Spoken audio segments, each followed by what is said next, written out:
If I asked 10 people at the gym what builds muscle, I'd probably hear at least 10 different answers. Some people would say it's soreness, others would say you have to completely destroy the muscle. Some think it's all about getting the biggest pump possible, while others believe the only thing that matters is lifting heavier weight every week. The problem is that these are all things you can experience while training, but none of them are actually the primary reason your muscles grow. If you don't understand what your body is adapting to, it's very easy to chase the wrong things. You might make your workouts harder without making them more effective. So in this video, we're going to answer one simple question. What actually tells your muscles to grow?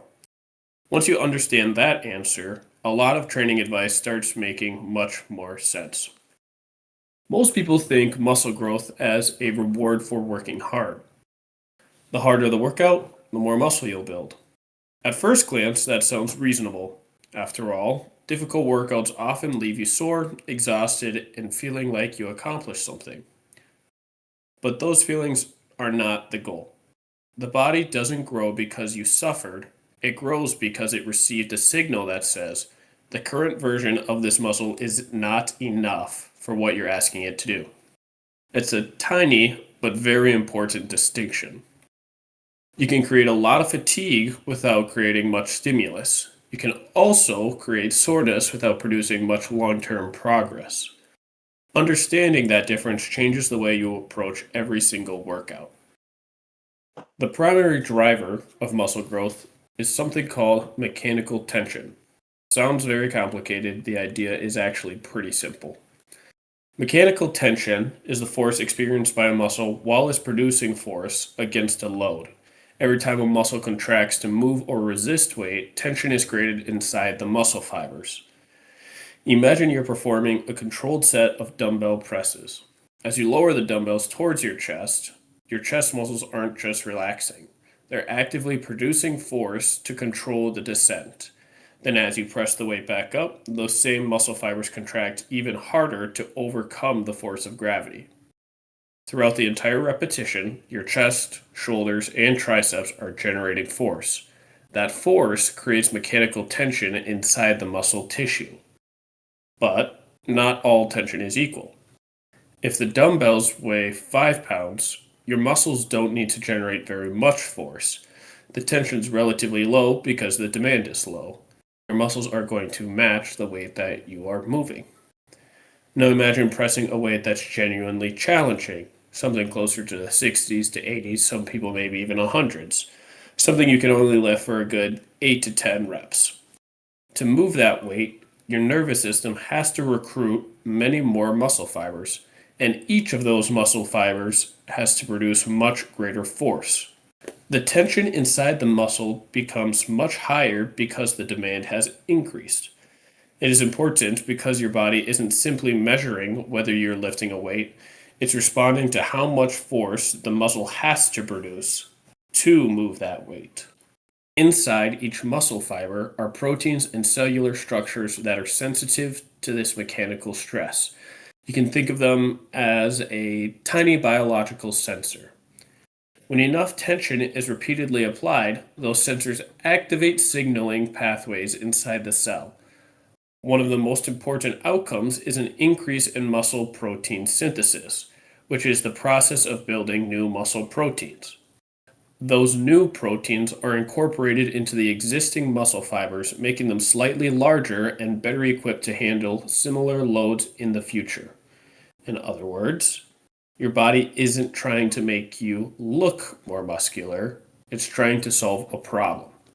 The problem is that the current muscle wasn't quite sufficient for the demands that you placed upon it. So the body adapts by reinforcing that muscle, making it a little larger and a little stronger so that the next time it encounters that same challenge, it can handle it much more efficiently. This is a pattern you'll see throughout biology. Bones become denser when they are repeatedly loaded. Your heart becomes more efficient when it's challenged through cardiovascular exercise. Your skin develops calluses where friction is repeated. Muscles follow the exact same principle.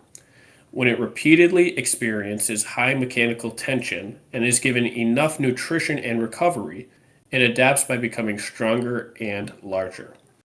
Notice what is not on that list: pain, soreness, sweating, a burning sensation, feeling completely exhausted. None of those are signals that tells your muscle to grow. They are simply experiences that may occur while training.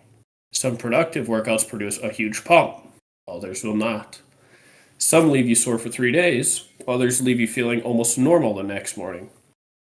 What your muscles actually care about, per se, isn't how uncomfortable the workout felt. They care about whether they experienced enough mechanical tension to justify adaptation. This is why two workouts can feel completely different while producing very similar muscle building results. One workout might leave you drenched in sweat because you took very short rest periods. Another might involve longer rests, less overall fatigue, but significantly more tension because you were able to lift heavier weights with better technique. If your goal is hypertrophy, your objective isn't to maximize discomfort. Your objective is to consistently expose your muscles to meaningful mechanical tension, recover from that stimulus, and repeat that process over months and years. For many years, the prevailing belief was that muscle damage was the primary cause of muscle growth. The explanation was simple and easy to understand. You lift the weights, the workout creates tiny tears in your muscle, your body repairs those tears, and the repaired muscles become larger and stronger than before. On the surface, that seems pretty logical. If you've ever finished a hard workout and felt sore for the next several days, it's pretty easy to assume that soreness is evidence your muscles were damaged and are not growing. In fact, that idea became so common that many lifters started using soreness as a scorecard. If they weren't sore after a workout, they assumed that they hadn't trained hard enough. Some people would even intentionally seek out exercises that left them as sore as possible because they believed more damage meant more growth. The problem is that this explanation only tells part of the story. While yes, resistance training can cause a certain amount of muscle damage, particularly if you are new to lifting, returning after a long break, or introducing an unfamiliar exercise, your muscles aren't accustomed to that specific stress, so some structural disruption naturally will occur. But that does not mean that the damage itself is what causes the muscles to grow. Over the last couple of decades, researchers have developed a much better understanding of hypertrophy. While muscle damage often accompanies productive training, it doesn't appear to be the primary signal that tells your body to build more muscle. That signal, as we discussed earlier, is mechanical tension. In fact, excessive muscle damage can actually become a problem. Think about what happens after an unusually brutal workout. Your muscles are extremely sore, your range of motion decreases, your performance drops for several days, and you may even need to reduce the amount of weight you use or skip certain exercises entirely because you're still recovering. If muscle damage were the main driver of growth, then the workouts that leave you barely able to move should produce the greatest results logically. That is not what we see, though.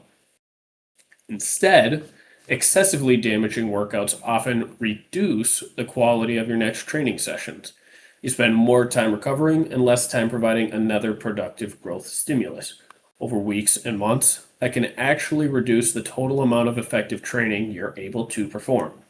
A useful way to think about this is that muscle damage is a cost and not the goal.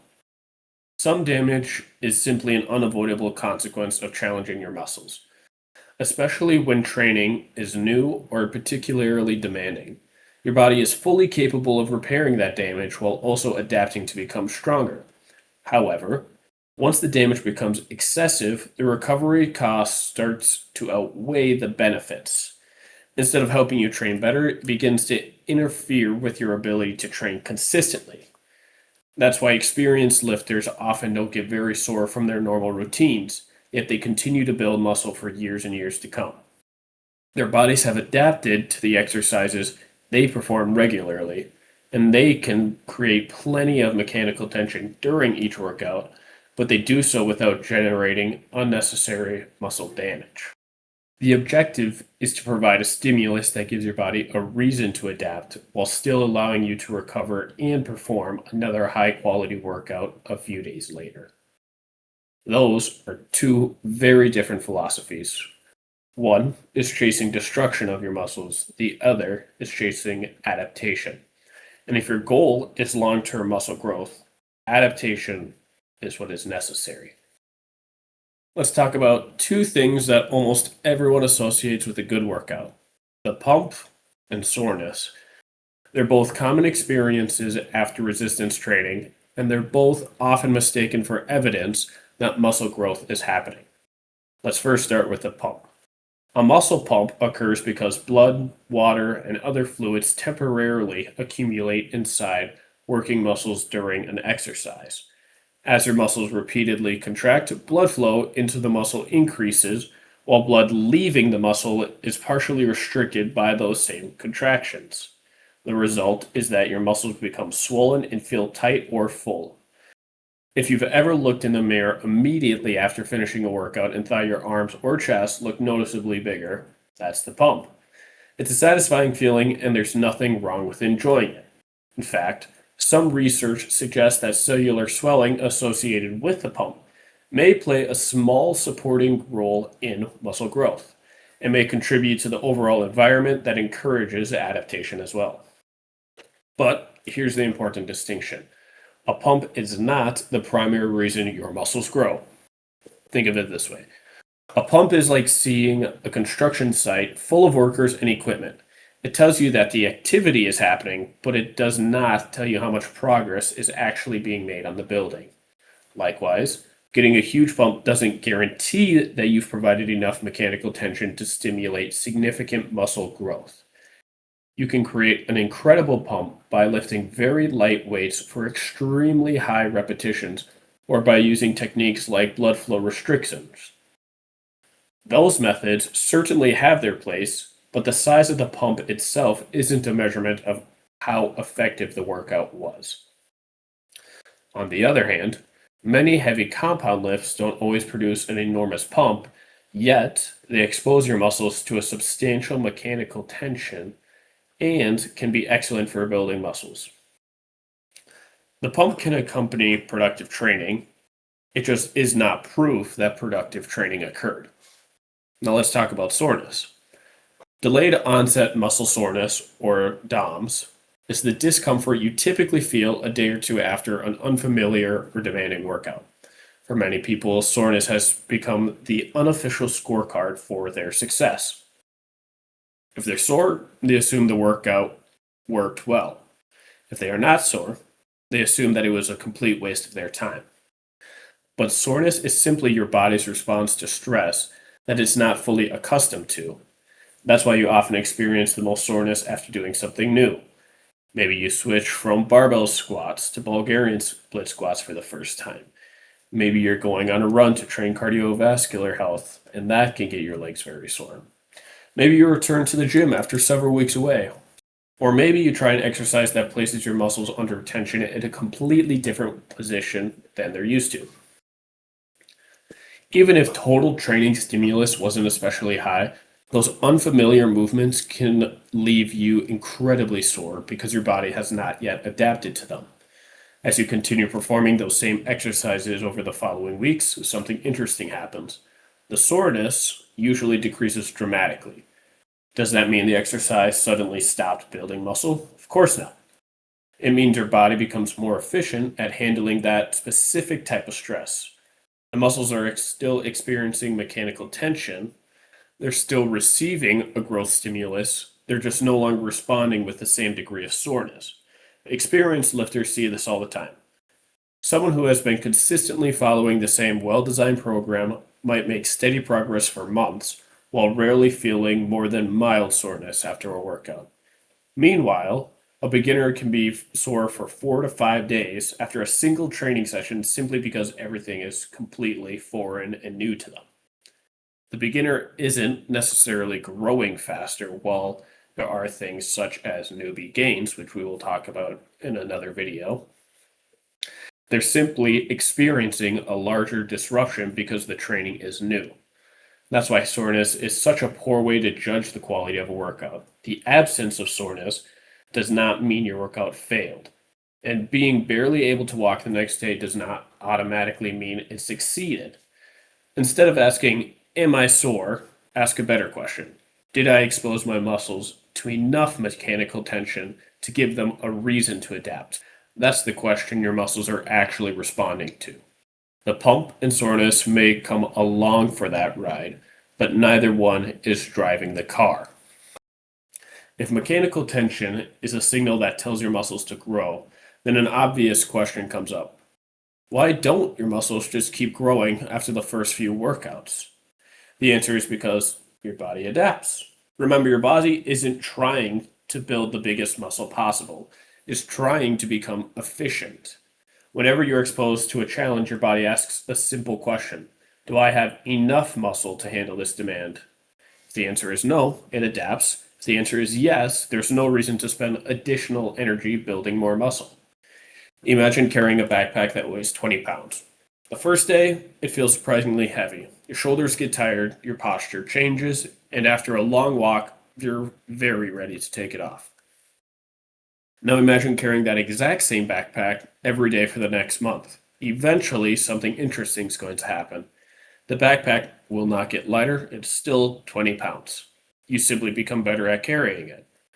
Your muscles become stronger, your nervous system becomes more efficient, and what once felt very challenging gradually becomes routine.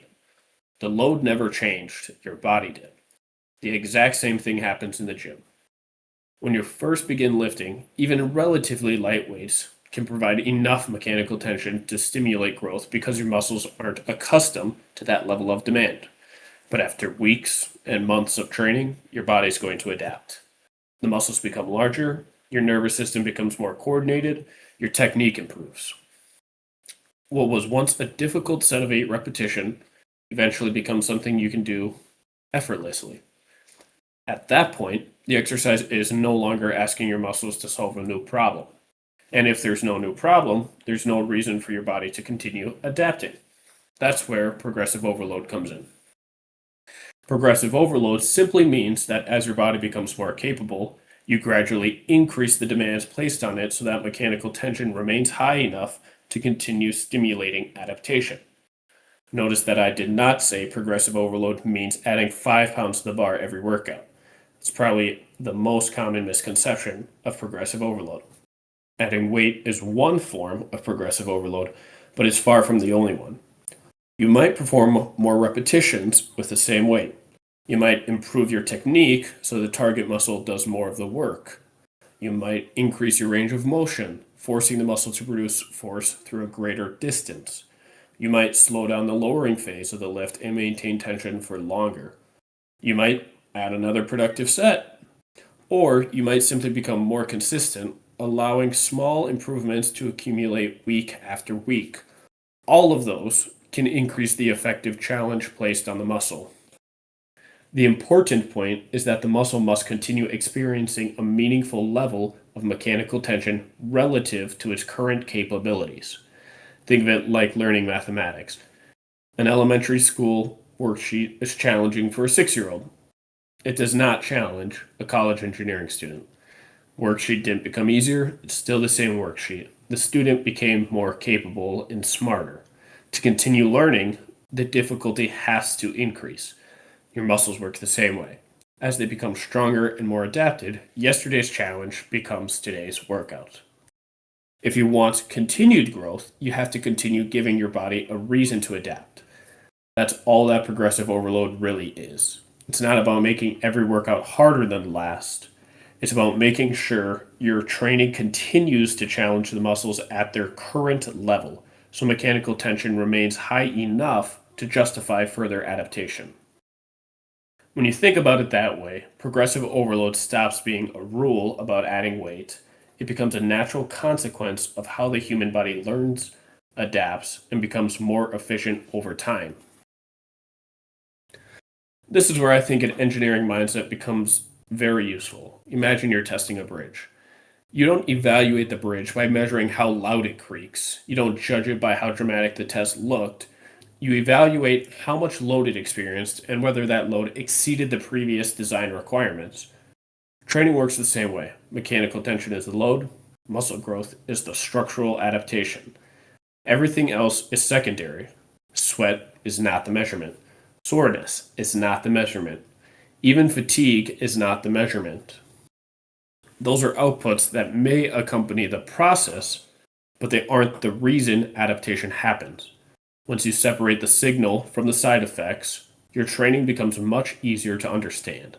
Instead of asking, did that workout hurt enough? You begin asking, did I provide a strong enough stimulus for my muscle to adapt? That is a significantly better question to ask. So, what should you actually do with all of this information? Fortunately, the practical application is much simpler than the science behind it. First, choose exercises that you can perform with good technique and control. The goal isn't simply to move weight from point A to point B, it's to place the target muscle under meaningful mechanical tension. Consistent, repeatable technique allows you to do that much more efficiently than constantly changing exercises or sacrificing form to do heavier weight. Second, train hard enough that your muscles are actually challenged. For most working sets, that usually means finishing with about 1 to 3 repetitions in reserve, just like we discussed in the previous video.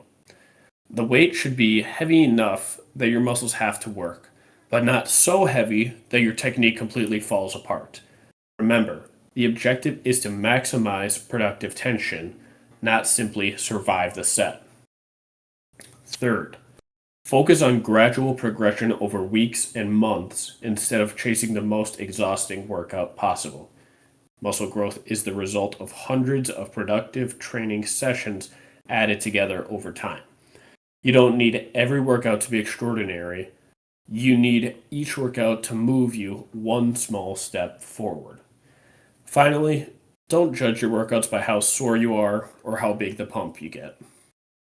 Instead, judge them by the questions that actually reflect progress. Are you getting stronger? Are you performing more repetitions with the same weight? Is your technique improving? Are you consistently showing up in training week after week? Those are much better indicators that you're providing your muscles with the right stimulus. If you're consistently training with good technique, expose your muscles to meaningful mechanical tension, recover well, and gradually increase the demands over time, you're giving your body exactly what it needs to continue adapting. That's the process that builds muscles. Not over the course of a single workout, but over months and years of consistent training. Building muscle isn't about punishing yourself. Remember, it's giving your body a reason to adapt. Mechanical tension is that reason.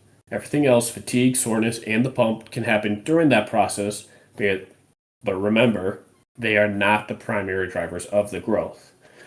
When you understand this distinction, you stop chasing workouts that simply feel difficult and start chasing workouts that are actually productive. That's the mindset that leads to years of steady progress instead of constantly wondering why all your effort isn't producing the results you expect. If you can understand the signal your body responds to, you can build your training around what actually matters. And once you do that, every workout becomes a little bit more intentional. Until next time, always train with intention. This is Strength by Design.